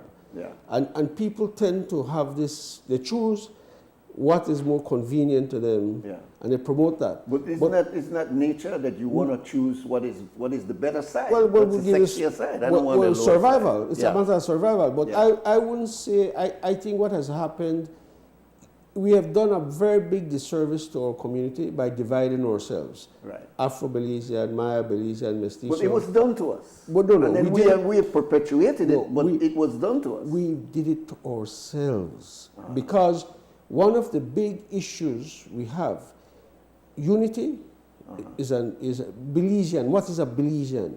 We still not come to terms. If you see the people in Panama, they look just like us. But they understand clearly that they're Panamanians. Yeah, but Belizeans do not yet comprehend that we're all in this together. But Arturo, listen. There's a real paradigm shift that has to go on, because you had this empowered group of Creole that they were the civil servants. They're still there. They're still there. All right, listen. They still occupy. They occupy WASA. They occupy BL. They occupy BTL. They occupy the public service. They control the public service, and there is a legal elite, and they're maintaining their status, and they're fighting tooth and nail so that the constitution doesn't change, so that they could. They have special privileges. Yeah, but above and beyond. Listen. So the shrinking of that population down to about 23 now, when they were... they're coming back. Trump is sending them back. Well, no, that's not going to happen in 4 years. The point is, this has taken place over a 30, 40, 50-year period. Longer than that. All right, many of them have left. They've gone to higher grounds. You pointed out to places the where 1931 hurricane. I think it started from then. Well, I think it was more. It was war with the war. Remember, with the war, right. We went over and we were working with the W2, and we were trying to get a foothold in there. There was a certain a degree of race in there too, because our lighter skinned people went into Louisiana and they were able to blend in and being called Creole and things like that. Whereas our darker skinned people went to Chicago and New York, and they were in a different. But the point I'm making to you, and listen, we're only trying to educate our people. We're not arguing. Yes. We're just trying to educate our people, because you and I, to a large extent, come from the same hymn sheet.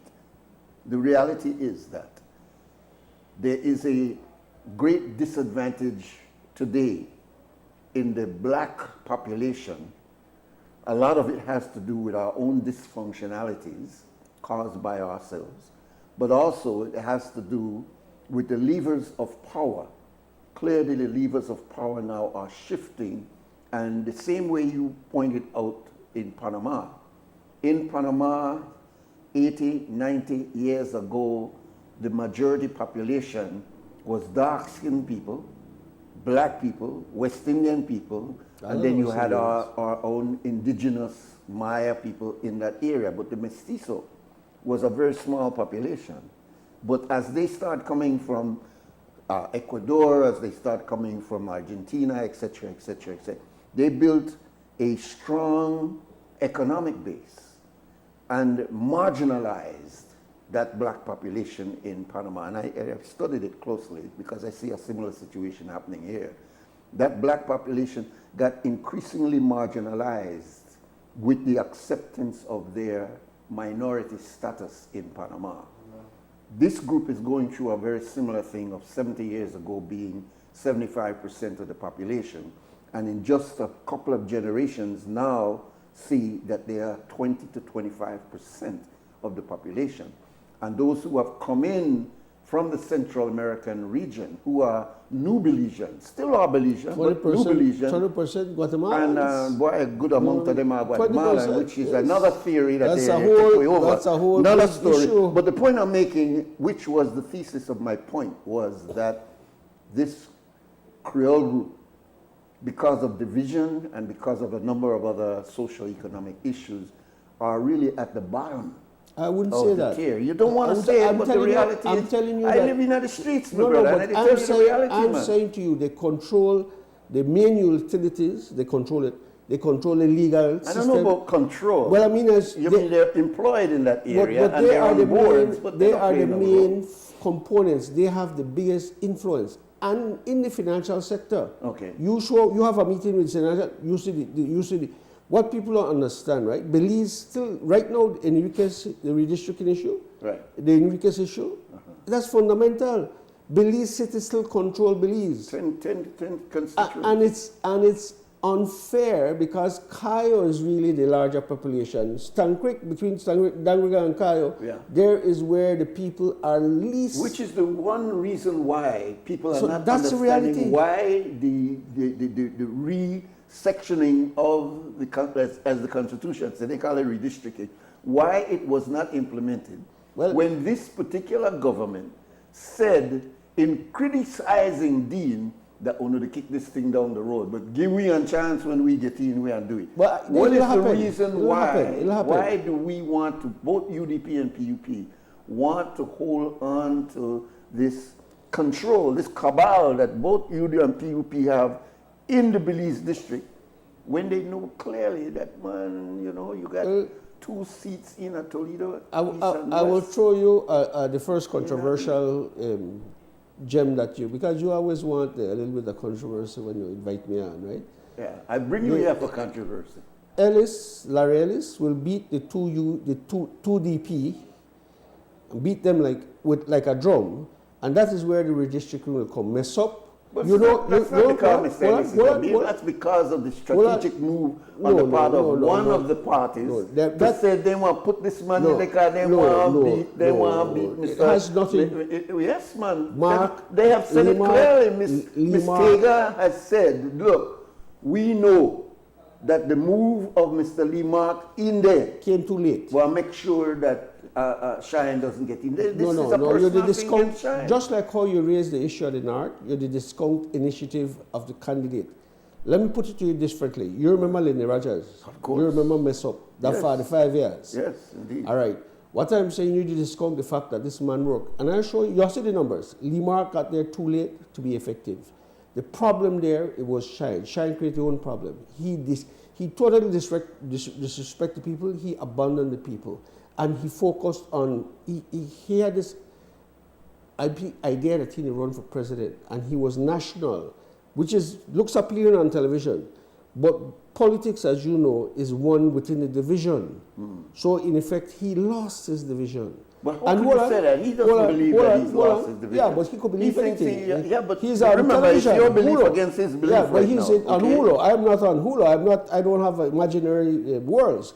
Wait, I don't. You're casting an aspersion. Right. The point I'm making is this, that the predictions that you're making is opinionated. It's not based on facts on the ground. The facts on the ground will come on the 12th on the election day. And so I'm suggesting to you that you will have 4 candidates of the opposition, and the new opposition leader will not be the person. So your prediction is that only 4 of the UDP's candidates now. Two DPs.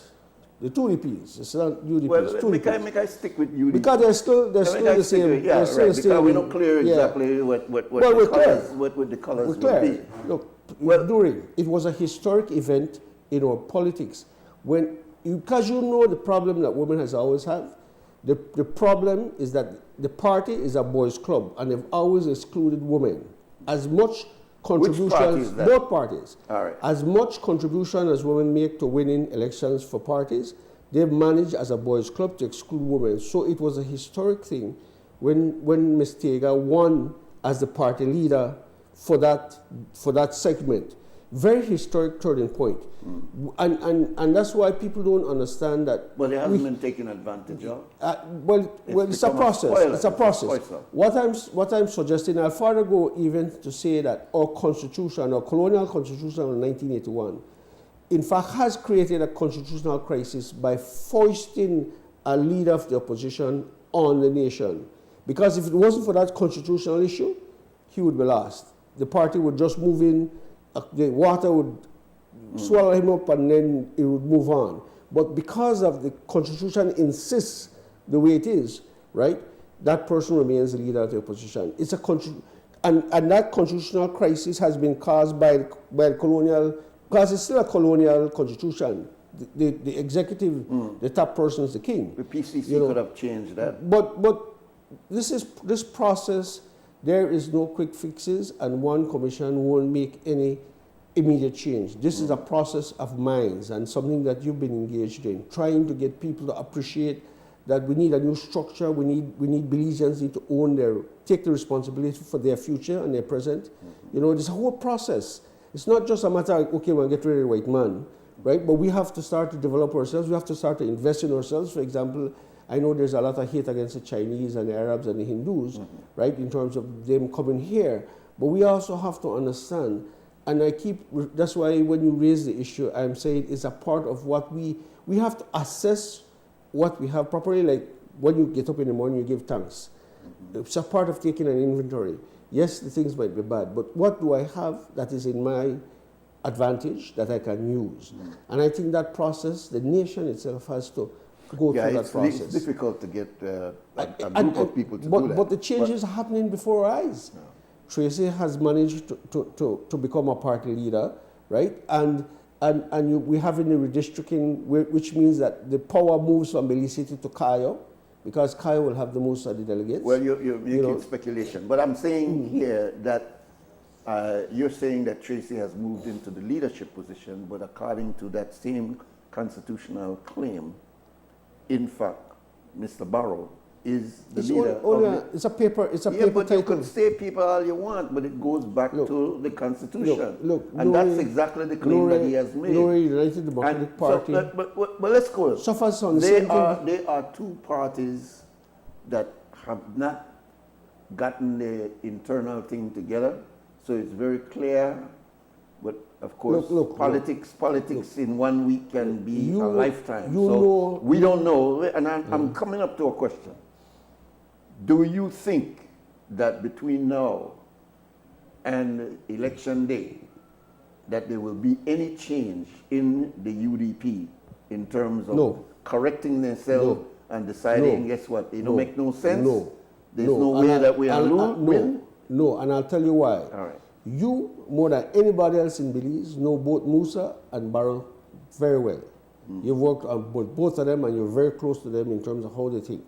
So you also know that when the response against the Musa Fonseca axis started, right, the People's United Party had to undergo that change. They had to flush out that system. And the same thing is happening with the Barrow regime. Not until the party managed to flush out that. So who are the personalities to be flushed out? Well, unfortunately, in that time you were talking of the personality of Musa and unfortunately, Fonseca. Who are you talking about now? Unfortunately, the sins of the father goes on the son in this case. And the young boy who came back, right, but you're now in the case of the PUP. But you had two people there and more. But have you ever asked yourself? But here you are putting it on one individual as though that individual has enormous influence and strength over all these it's about the phenomena. It's about the social phenomena. Precisely because of that. No individual has been able to attract so much opposition and hate as this one person. But it's not him. But what do It's you not. mean? It's not the No, it's not individual. really- I mean- It's not the individual. It's the fact that the people. Saeed Musa and You- Ralph Fonseca, I don't think that... you forgot- you Look, forgot do you the remember resistance- how the resistance level of against the hate that came against Ralph Fonseca? Against both of them. Against both of I them. mean, and that's nowhere close to what But I am this saying, young man is but getting. I am saying that that phenomenon repeats itself Yeah, but within you the said context that, of the party. that the party, PUP, when it was going through its doldrums, had And- to and purge out. All right, so I assume and you're the talking UDP about it had to purge and out the UDP has that to do the same. mindset. And the UDP then has you to do said the the same. UDP has to go Do through the the same same. thing. And but- that's but the who is- process. Who is it? Is it just It's a barrow. purging out No, it's a Mr. barrow. It's a Shine barrow. Barrow? It's a barrow. No, It's a but barrow the legacy. Shine Barrow is more than just Shine Barrow. No, It no, has but to be- I'm saying to you, it's not the individual itself, it's the perception that people want to turn a leaf. They want to move on to another page. I see. And it's not a personal thing. And you see it play out. Yeah. And if you're a betting man, we have to go back for all the taxes where the man never pay, where they handle the bets, right? You know, the Bolito thing. We had met with the senator from the business asking about an inquiry in terms of why the discrepancy between the taxes not collected for the last 10 years, right? And now the difference, you know. So what I'm trying... You're losing me there. Yeah, So which tax are you referring to? Tax on the Bolito, not only paid. Bolito. And not paid. Bolito. All right. Unpaid Okay, for the last 10 you're years. bringing up something that I'm not familiar with. But, here. but I'm saying to you, right, that while you might, and I understand maybe you're not involved with politics, neither am I, but I'm saying to you that I honestly believe that the change has begun, and at the result of the elections, you will have a new opposition or a new UDP. It may not be called UDP. Well, I think it A will. new opposition. I think it'll be a new opposition. All right. And Pat won't retain his seat up north. There'll be 4. Why is it that we're making so much noise about what's going on here when we have had these types of hiccups in the past? Because we don't study history. In don't study 1956, history. there was a major blow to the People's United Party when Mr. Golson, Mr. Edgar Richardson, But what was the reason? They moved away. No, they didn't move away. Yeah, but no, what they I'm didn't saying move away. is that it was a controversy within the People's United wasn't- Party at the time. you see, read but history. it went on to form another party and they moved on. No. All right, leave Let's- that one there alone. No, leave it. Leave it, wait, because wait. it's still with us. That Yeah. issue is still with us. No, that issue is gone. That No, it's issue is not. gone. It's not. It's so not. you believe that That issue is still with us. that issue of federation and the fact Still, that you CARICOM is this federation, and people don't want no federation. The reason they got rid of Goldson and Richardson and Smith was because they sided with the white man. They sided with the colonial. we are giving a lot And of credence the to people- we are the prime minister But presently the- is giving a lot of credence the to rank and file, CARICOM. the rank and file did not want federation, and they voted these guys out. No. Yes, Wait. You and I are yes. going to come back to this, but we need to take the break and we'll be right back. Our guest is the president of the Belize Business Bureau and my friend, Arturo Lizarraga. In Belize, we value our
All right, this is WUB Wake Up Belize Morning Vibes, and our guest this morning is Mr. Arturo Lizarraga, who is also on that tribunal that has been set up by government to discuss the issue with the stevedores and PBL. But before you go to that, I want to ask you about the concern that people have about the dollar bill. Welcome, caller. Good morning, Nuri and Mr. Lizarraga. This is Sandra Coy. I Good don't morning. know if you are aware that we, the listening public, are hard-pressed to follow this conversation. Maybe you could just review exactly what we were supposed to get out of that first part. I myself don't know. And two things I want to clarify. Did I hear rightly that redivisioning is going to take place in Kyle? So a law was passed for that? And did I also hear rightly that Spanish will now become, well, I don't know, a second official language or the official language? And I'm curious about that because the Spanish we speak, the standing Belizean population is dreadful. I have called many times the radio, Mr. Lizarraga, to give corrections to ads. They never pay any attention. They play the ad with the mistake over and over and over and over. So, if we are going to be committed to Spanish, shouldn't we we already don't have a house in order in English, now we are going to have another house out of order in Spanish. And the migrant population, while they speak generally standardized Spanish, you have a problem of literacy there. They're more literate, way more literate than they were, let's say, 30, 40 years ago, because they have become Protestants. So Protestantism fed the literacy machine in Latin America. But it's not wide and far. They may be able to read the Bible, and that's about all they read and nothing else. So if we're going to make Spanish the second official language, then we're going to need political Spanish vocabulary, medical Spanish vocabulary, scientific Spanish vocabulary, all of that, and we don't have that. We don't read Spanish literature. I from time to time try to promote that, but we don't.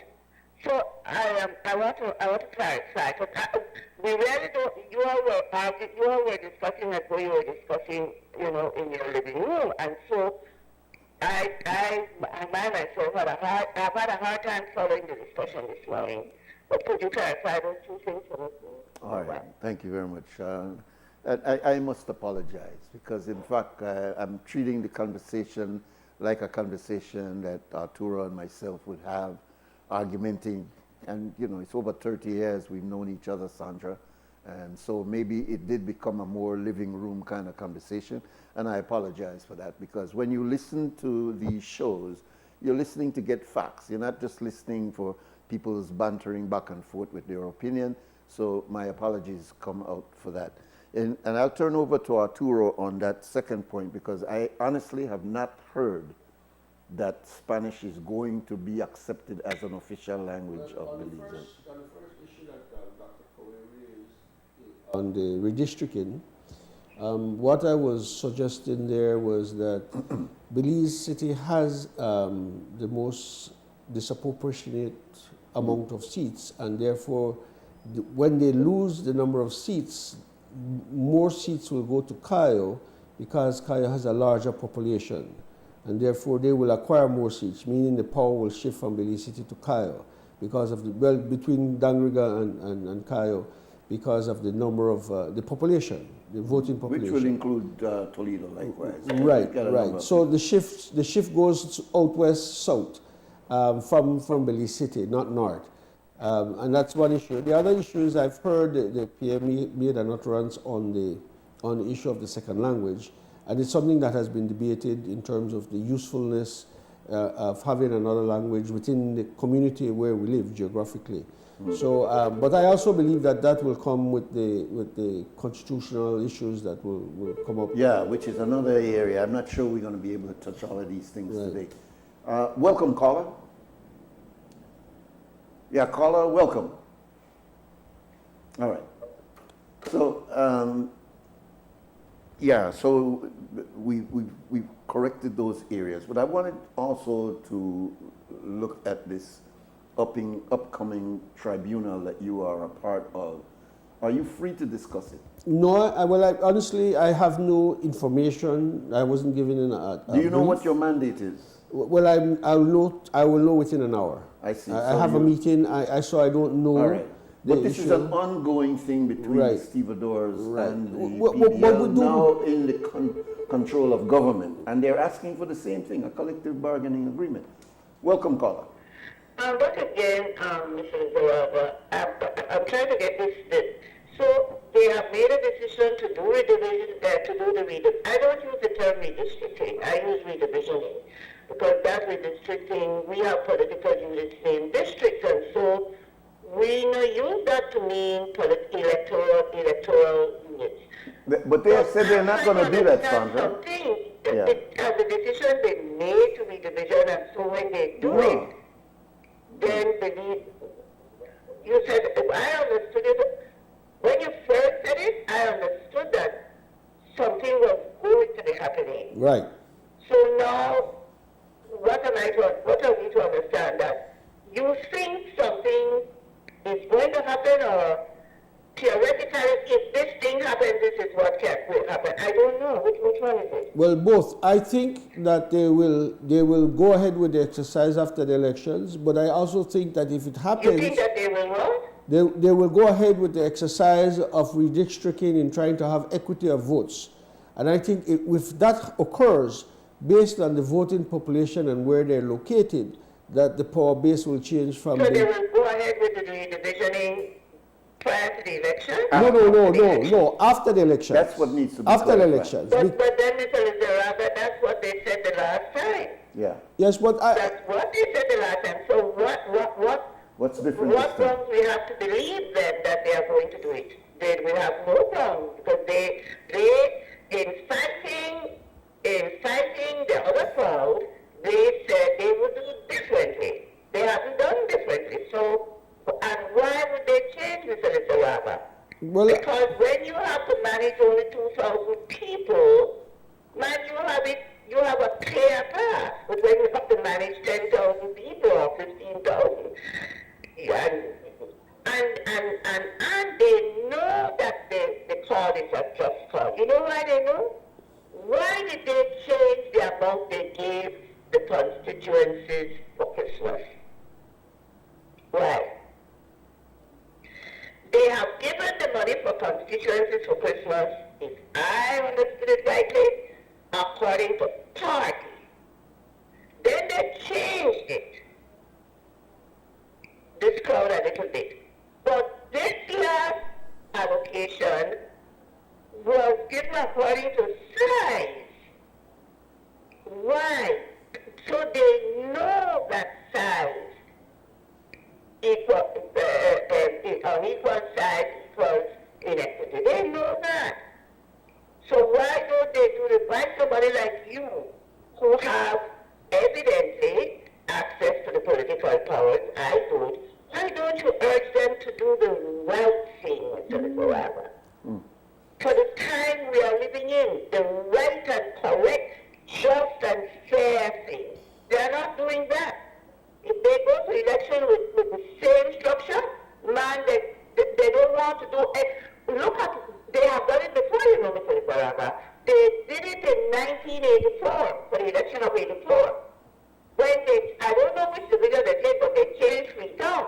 Right. Because the engaged man had all of a sudden an expanded division that was never part of the division before to go out and canvass and win. I remember. Yeah. So they can do it if they want to. They just don't want to. And the reason they don't want to was society. All right, very good. She left a very important point there, pointing to your influence as close to the party, and making suggestions to the inner core Do you have access? No, I'm just a citizen like everybody else. No, however, I do share her You sentiments. are selected by the government to sit on their behalf in this tribunal. But- That's a clear sign but that you are not remember- an objective person No, anymore. but remember you are put there to represent the The interests of the president, government. the ex-president of the chamber is there. The ex-president of the chamber is there. And I'm just a president of the business bureau. Yeah, so but it's not... no.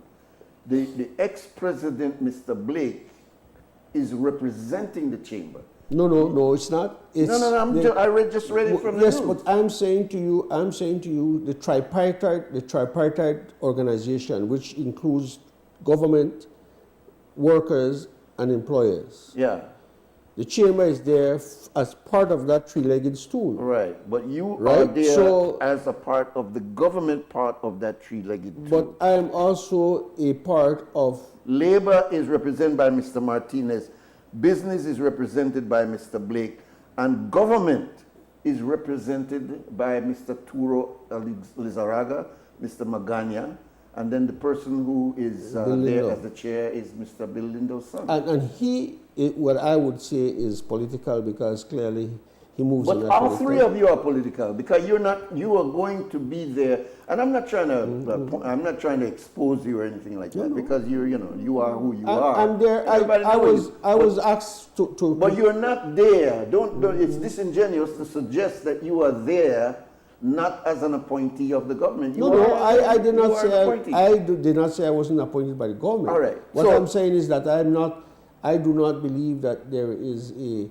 political aura that I bring to the table. I believe that No. You're not a politician in the sense that you are ran. You are a politician in the sense that you're involved in the political process, the governance process as a businessman. Yes, I'm not thinking that you're sneaking in as a politician. But I want to ask you because we only got a couple of minutes. The stevedores have been run and jammed for Ashcroft time. Now it's in the hands of the government. How will they be treated when they want to get what is their right of a collective bargaining agreement? And as a businessman who comes on behalf of the government but has a business mind, what do you think is the best outcome for that? And the reason I'm asking you is if you're prejudiced and can't answer that, and somebody would say, well, on a talk show you said so and so, then you don't have to answer that because you're prejudiced. But as a my business history. person and as a person who I know, You know that my loves history. Belize, what do you think we need to do with that group over there called the stevedores who get ram and jam from Ashcroft time back and forth? I'm asking you, what should that collective bargaining agreement lead to in this tribunal? Look, you and I know that this is not a topic that just came up. This has been a long time. And everybody, they are afraid to deal with it. All right? And I believe they're separate issues. First of all, you know my history. I was the one who pushed for the $5 when the chamber was saying no. You know that. I came out publicly. You know that I've been around the unions for a long time. And I have no problem. In fact, we worked together with unions when we went after BTL with the VoIP. Right. And we won. Yeah, we did. So you know I am a part of this. I am a part of the struggle. And I have no problem in identifying with the persons who are unjustly treated. But we also have to understand and appreciate that the port needs to be modernized, that the port is strategic. We had a lot of issues of State Bank, of Portico, etc. But the fact is, we have a port in Belize that can be a bigger port commercially in terms of import-export and can play a role in terms of the visitors. So what that are you come. going to say to this group of stevedores that feel that they're being disenfranchised? They're being told, modernize yourself, similar to what I told them is what you just echoed. You gotta get up from this old time days, gang going out and realize that was not cost effective. So what are you going to say to them in a collective bargaining agreement when you are coming with that same argument? From my point of view, they will be more treated fairly. And what I mean fairly, I mean Well, you can't turn the clock back and No, say, but okay, we're not going to Big Creek where I'm bringing it back, yeah? No, but you know, as well as my close friends, that I bring innovation. I find creative ways for find win-win situations. Yeah, but you're telling these men who are expecting cash. No, well, I can't. And you're saying to them, no, on a long range, you could make more if you do. But no, they don't want to go that but way. But Nuri, I don't know. That's for their president to tell them. But you know, as a tribunal, what are you going to tell them? I can't answer anything as a tribunal. First of all, I have not attended a meeting. I don't know what the issues are. So I can't give you a definite. In all seriousness, I can't. Because but you know the issue. The issue is the element of their collective bargaining agreement. They don't feel that they're being treated fairly. But I just responded to that. I just responded to that. For my history, I will treat workers fairly and justly. You know that. Yeah, has not. That's not the question. The question I is, can't answer your question because I don't have the facts. So are we heading 1 month before the election into another failed discussion of a tribunal? Because this is not the first tribunal. No, I don't know. I can't answer that. I will tell you we have to see what can happen in 30 days, and it's less than 30 days. Can anything come? Can the stevedores look forward to anything? Because they want strike. And that would not be a nice strike coming after an election for you to have the stevedores out there on strike. All I'm suggesting to you is that let us sit at the table to find out what's there, what is officially there, before we can make a determination. It would be false of me to make a judgment because I don't have the facts. When I have the facts, then I could say, Nuri, I think this is the best path forward. All right. Or, maybe we need for changes, or maybe we need for work on this and this. But one of the things I will tell you is that I will try to find a good solution. Right. For my contribution, I know to that. You're a win-win type of person, so I know you're going to look. All right, final word, because we need to leave here now. There was this question years ago, and it was a contradiction in my head because I have always believed that we live in a beautiful country. I returned home this is a paradise on earth. 50 years ago. I could have stayed at States and do whatever, but it wasn't in my soul. This is better than America. I am here. This is better than America. And I know that this is a good country. But calling this a good country, calling this a beautiful country, has become a political football, so that the opposition know why you call it one good country. But why not? Man, remember them days there, and then when Sedi come in and Sedi started to say the same thing, the same PUP jump up and say, what good country are they talk about? So like we can't decide on this political front that this is a good country. So now I'm putting the question to you, and this is our last question. Are we living in a good country? This is the greatest country on earth. All right. And do we have our citizens in the most secure place that you think they should be? There's a lot of work to be done. That's a political answer. No, it's not. What's the answer? The answer is that we got work ahead of us. The answer is no, but we need to get there. We have a long way to go. All right, but your answer is no, but we've got a long way to go. Yeah, we have and the possibilities are there. They are. All right. And that's what we have hope. And we have the resources that can make it happen. So it's very clear, unless there's a miracle, unless there's a miracle, that the opposition will be drastically reduced in the House. We don't know how many will make it in the House. Mr. Dillon was here last week, and we were back and forth as to whether or not it would be a complete sweep of 31 or whether or not it will be some members. I think the opposition will retain But make no difference. This PUP government is about to get another term. All right? In 30 seconds, what is it that they have left undone that still has to be given much attention if they come back into the government? I should stop saying if they come back. I have a long list. Give me the first three. The first one is energy security. We have to change the framework of how we have the energy situation because we're going to have a crisis to deal with. And that reality. We need to have investment in energy. For the last 15 to 20 years, we had no new mega energy project, and we can't give it to Fortis. They already have the water, they want the sky. And this idea of the Saudis helping Belize to develop these energy banks. We didn't need no they call loan. it. We didn't need no loan. There is enough people who want to put foreign investment, and we don't have to borrow for it, for energy. Energy is a very... I don't see that, of course there's no manifesto, but I don't see that anywhere on the first 5 things to be done. You asked but me. I'm asking I'm not you. a party. No, I'm just giving you. Go ahead with the next 3. The other one is what the geopolitics in the region has changed. I mean, seriously, we have to reassess. For example, we need to be more friends with Panama. You remember Marto Rios? Right. We have to understand where we are and who we are in terms of self-determination, right, because we're really in a critical position. Okay. We really need to reassess our foreign affairs relationship within Trump. the whole things. You are a man that keeps your head very close to the leadership. Trump. I just need to say Trump, and you know there's a whole litany of stuff. Well, there. you have to, I think nobody said it better than Bernie about the oligarchy that has the 3 richest men in the world is behind Trump.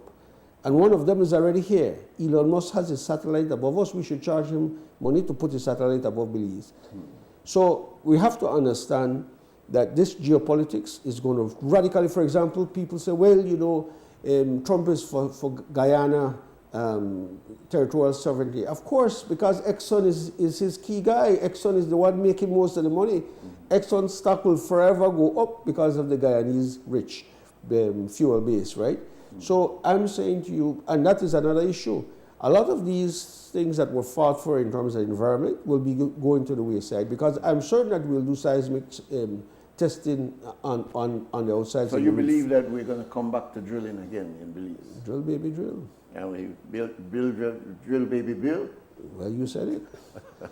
And I'm saying There's that, an article I did years ago. so you have, the energy is a big issue. This is what Mr. Trump is saying. The issue is a big, the energy is a big issue. So the other, environmental issues in regards to that second consideration. Well, the problem there is that climate change with Trump has. So you're for U.S. capital and others? No, I'm not for. I'm not for. Let's not name the company, but you are for drilling. I'm not for drilling.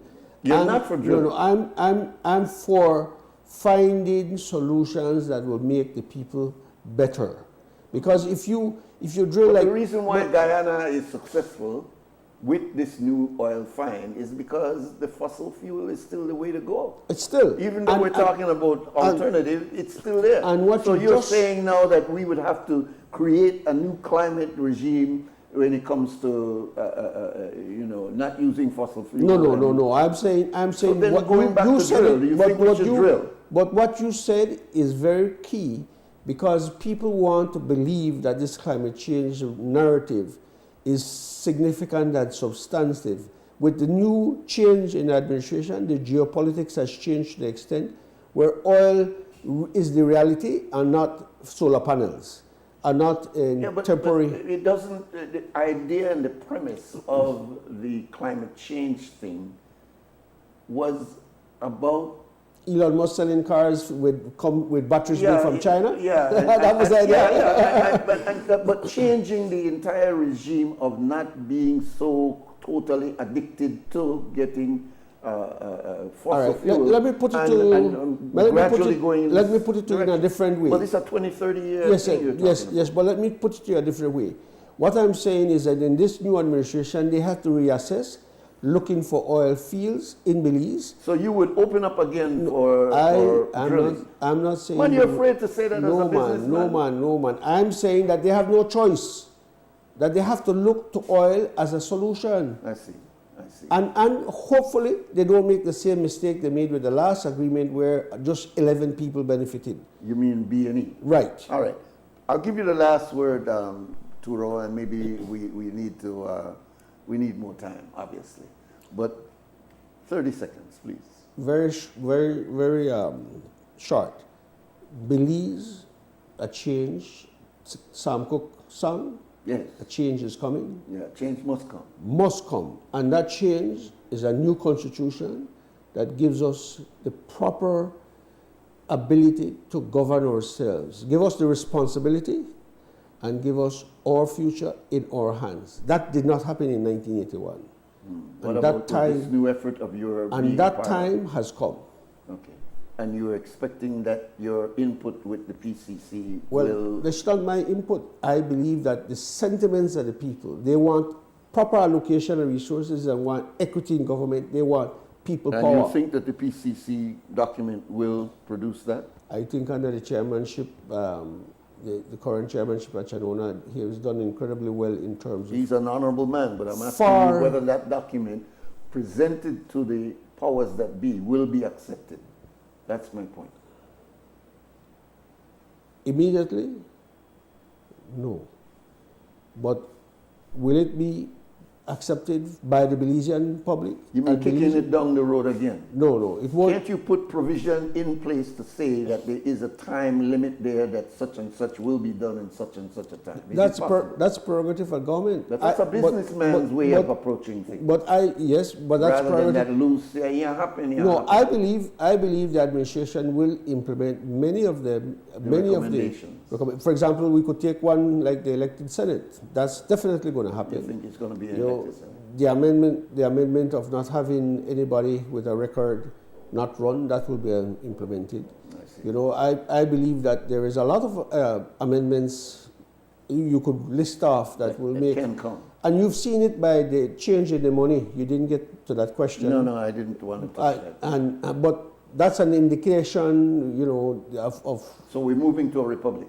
I wouldn't say that. I would say we're moving to an elected prime minister. We're moving to a greater accountability where more control is within the House, meaning the representatives don't run for ministers, but they become power breakers, lawmakers, and the accountability. So you're for the American system where you could take an Arturo Lizarraga, unelected, but put him inside of your cabinet? That's, I think, makes sense. You get the most qualified people. Why should you have somebody in a ministry that knows nothing just because they ran, and you have to hold the numbers together? What I'm suggesting to you... That's what we have now. What I'm suggesting to you, that this new constitution will be about people power. It will return the power to the people. All right. Good conversation. My apologies that the first part of the conversation sounded like a living room conversation. And she hit it, but she was accurate about that. No, she's always accurate. I appreciate your being here. We hope that your input on the tribunal will bring more justice to that situation. We do consider that it has been unfair, skewed, off balance, and that the stevedores have not been... I said, they got some fault too. I know hackers do, they need the reality check too. But you're dealing with some big guys over there at BPL, government or Ashcroft. It's still a big company, and so something has to be done. So success on that tribunal. Thank you for having me. Thank you for the kind words. Always a pleasure being at home. Yes. Because indeed. from the open pocket days in the 90s,